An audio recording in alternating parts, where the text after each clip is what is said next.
Dark Strike format, the first format of 2009, was a bit of a contrast of philosophies. It was a relatively fun format that just so happened to be saturated by an easy to pull off OTK thanks to the Synchro Cat strategy. Rescue Cat, Summoner Monk, X-Saber Air, Bellum, and Dark Strike Fighter were a clear, dominant game plan, even if other top decks existed like the newly introduced Blackwing, Gladiator Beast, Lightsworn, and Salvo Dad. Obviously, something had to change, and change did occur in the September 2009 list. But would this be for the better? After all, the first 5Ds format was a Tier 0 environment, and the following was OTK based. Will this new period be FTK centric? Anything is possible in the 5Ds era. Right off the bat, the September list banned Dark Strike Fighter, which really was the crux of the OTK issue, because with DSF on board, your opponent is essentially playing with 4,000 life points, which is obviously unhealthy for the game. Card of Safe Return, Monster Reborn, and Crush Card Virus would be banned too, seeing how these three cards were at the top of their respective classes. Even without DSF, both the Rescue Cat and Summoner Monk got limited, which would water down the deck to the point of non-competitive. Blackwing, Gale the Whirlwind would also get limited, which hurt the Blackwing strategy a little bit, but not as much as the deck losing its own access to DSF. Gladiator Beast didn't lose anything per se, however, their best iteration previous format was the Synchro Glad variation, which was no longer applicable. Salvo Daddy lost their best resource in Crush Card Virus too.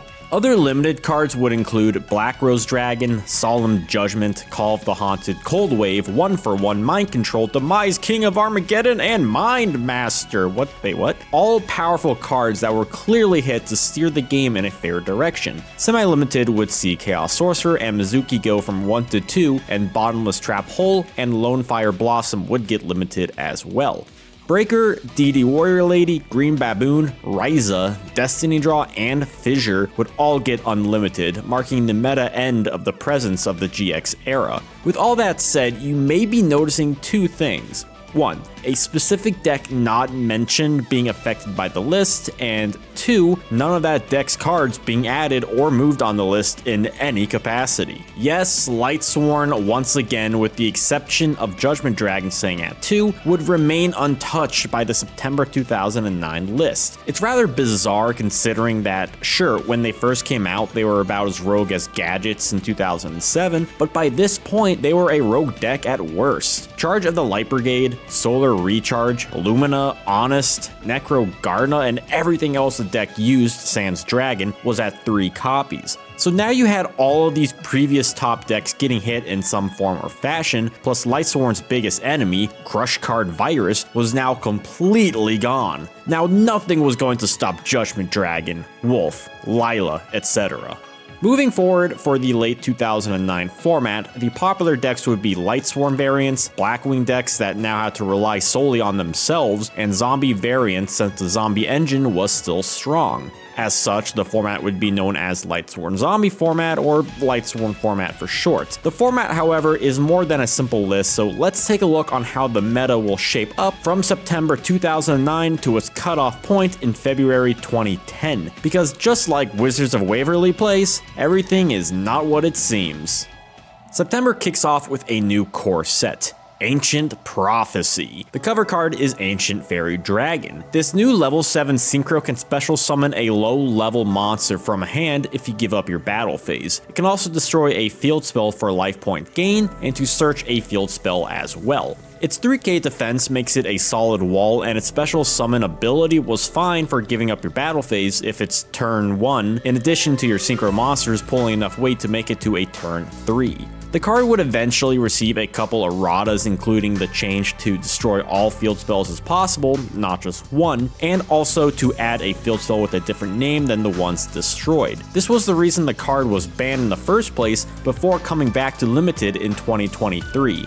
Ancient Prophecy wouldn't be the most meta-defining set, however it still included its fair share of solid releases. Some of these cards aside from Fairy Dragon include Fishborg Blaster, an abusive water tuner, Blackwing Bayou the Emblem of Honor, a tuner that can be used in your graveyard, Fossil Dig, a great searching tool for dinosaurs, Fairy Wind, a trap-heavy storm that would see play in Pendulum's early days, Rekindling, a mass revival for weak fire monsters, Shiny Black Sea, an anti-synchro tool, and a plethora of X-Saber support like X-Saber Rigigura and double X-Saber Gotems. Got 'em! I hope they never get into triple X-Sabers. No, not that. This. From this set in regards to this format, Ancient Fairy Dragon, Value, Shiny Black Sea, and the X-Saber support would see use. The event of the month would be SJ Orlando on the 27th, which would see first place going to Spanish duelist Rodrigo Togores and his Blackwing deck using the new Blackwing. It was clear, however, from the get-go that Lightsworn would be the popular deck moving forward. Duelists were still even trying to make Synchro Cat work. We would also see Destiny Hero Zombies and Twilight, which is a Chaos Lightsworn build at this event too, showcasing the variety Lightsworn format was giving right away. Also this month too would be the Shonen Jump Volume 7 Issue 9 promotional card, Trajodia. Don't let this card's stats fool you, its effect is where it's at. When you take battle damage, you can special this tree from hand and it gains 600 attack and defense for each card in your hand. You can also send a monster from hand to grave to take control of an opposing monster with the same level as the one sent. You can also select one monster in your grave to change Trajodia's level to that one until the end phase. Holy multiple effects, Batman! With the already existing Gores, these two hand trap monsters were great tools to give players a response to powerful boards in a synchro-dominated era, whether it was top-tier decks or rogue strategies.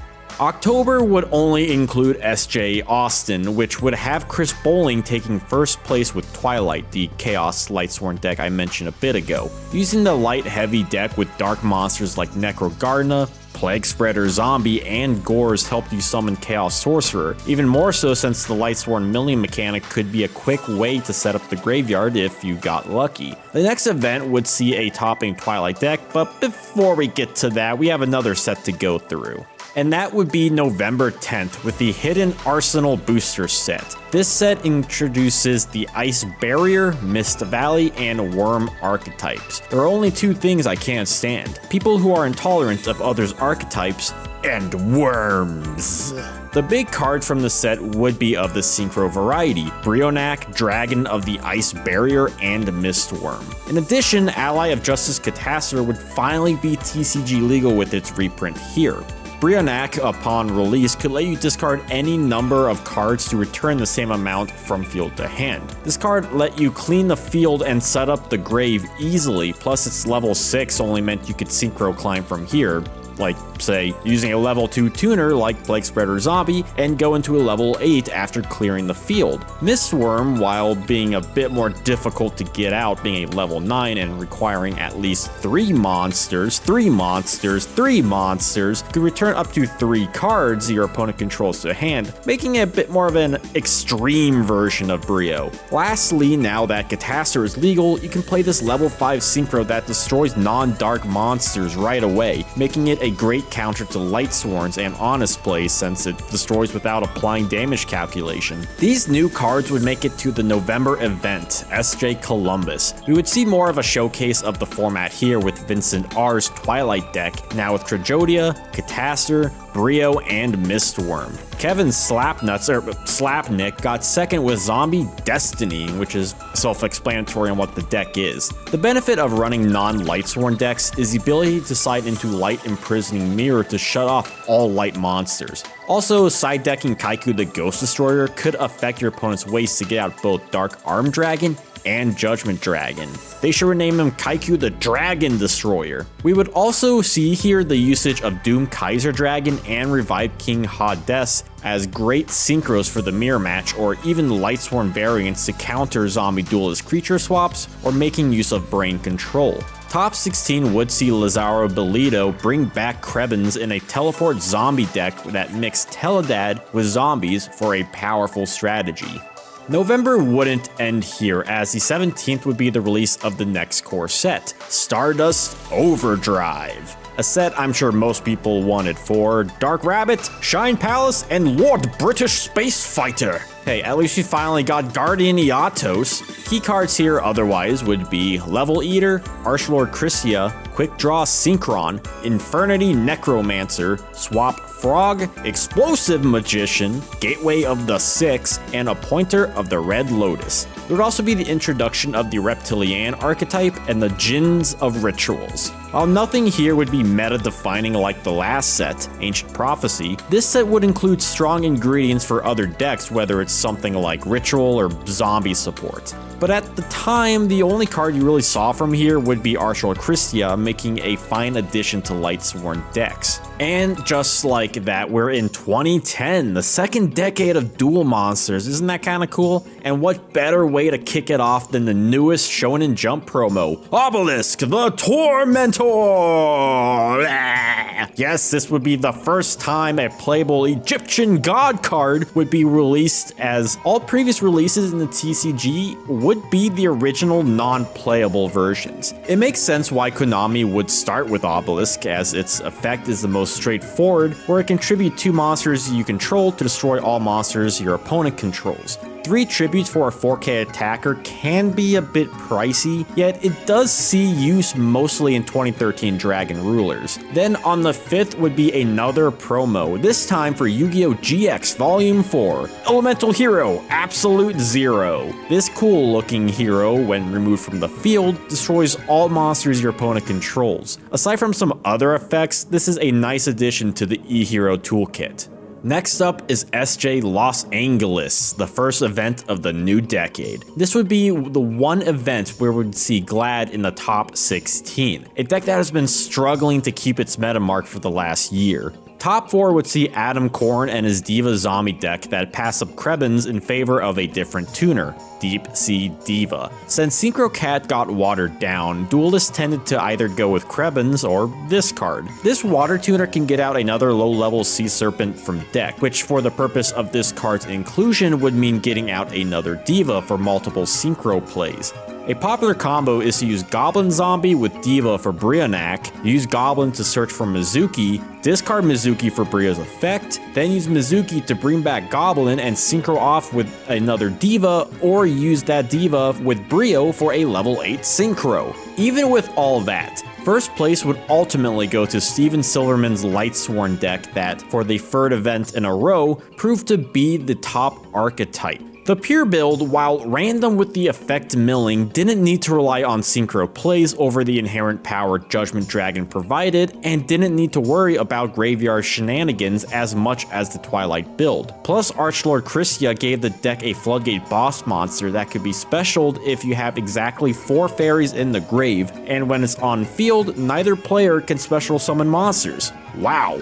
February would see a couple releases, first off being another core set in Absolute Power Force on the 16th. Key cards here would be Gravekeeper, Reptilian, and X-Saber support, Battle Fader, Fiendish Chain, and Drill Warrior. There are also some nice OCG imports like Gale Dogra, Chimera the Flying Mythical Beast, and Visor Death. The key cards here are rather powerful all things considered, as Battle Fader could end the battle phase from hand, Fiendish Chain would see mass plays soon enough, Drill Warrior is a great monster for the Synchron deck, and the Gravekeeper support in Descendant and Stel are great additions for the deck to evolve in the new era, as I've covered in a whole GK history video.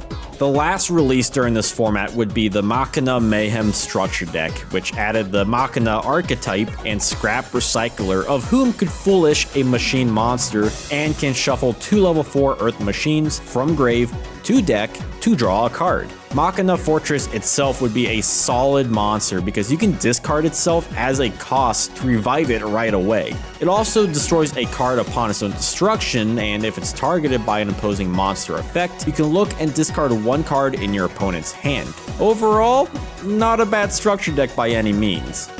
Finally, we have reached the final event of Lightsworn format, SJ Nashville on February 28th. Top 16 would see some spicy decks like Chaos Control using many banish cards like Caius, Cyber Valley, Dimensional Alchemist, and even Battle Fader. Alchemist comes from the Dark Emperor structure deck and can banish a card for attack gain and return you a banish card when Alchemist is destroyed, which, considering Henry Sue's build, could net you a large variety of cards. Seems like a great deck to be running Gold Sarcophagus. Another spicy top 16 deck would be Alex Mitchell's Spaceships. The deck has shades of Honest Viper deck at the 2008 World Championships. It uses an anti-meta light engine to control the game with powerful spaceship cards. J-Knight, Blue Thunder T-45, Victory Viper XX03, and of course, Lord British Space Fighter. They were Cosmos before they got swept up by the Cosmic Cyclone. Going to the top decks of Nashville, third place would go to Roy St. Clair and his X-Sabers deck. After all, the archetype got plenty of good support in Ancient Prophecy and Absolute Power Force. They had all the tools to be a meta deck. The Synchro Cat combo with Air Bellum, Graveyard Recursion with Fall Troll and Gotham's Emergency Call, Destruction and Negation with Saber Slash and Saber Hole, and more than enough synchros with Urbellum, Hyunlei, and Gotham's. Unfortunately for St. Clair, the way the format has been progressing has not changed, with first going to Lightsworn by Satoshi Kato. This build incorporates the best of Lightsworn and Zombie with supplementary tech like Phantom of Chaos, Sky Scourge, Norloras, and Burial from a Different Dimension. When looking at all 5 events from this format, Lightsworn won 4 of them in some fashion. Lightsworn format had a clear dominant archetype, and it was great to see. You have to consider that when Lightsworns were first created back in Light of Destruction, they were about as hype and as useful as 2007 gadgets. All bark, no bite. Duelists have been messing with card numbers and tech options for almost 2 years now, and thanks to all the testing with a solid ban list, the deck managed to somehow avoid any real hits and make their way to a tier 1 deck. Really, a similar thing can be said about zombies too, as they never really went anywhere either since 2007 with Zombie Master and Ill Blood giving them meta contending support. This format is a testament to consistent ingenuity and Konami's direction. But the format didn't end with just 2 decks as we've covered. Of course, we have all the variations like Twilight, Zombie Sworn, Zombie Destiny, Diva Zombie, Teleport Zombie, but also Blackwing, X-Saber, Chaos Control, Gladiator Beast, and so forth. Even modern meta has found success with a Diva Hero deck. It's the type of format that many of the top decks can trade cards between each other and still find success, a rather friendly environment instead of a narrow pass one may see from the outlook. The impact cards added more variety to the extra deck and, in turn, rogue decks. Trajodia, Ancient Fairy Dragon, Brionac, Catastor, Mistworm, X-Saber support, Shiny Black Sea Value, and more. If the first 2 5Ds formats were Tier 0 and OTK oriented respectively, this one in discussion was a healing period for the game. And all this would work in conjunction to create one of the most beloved eras of Yu-Gi-Oh!, which we'll get to very soon.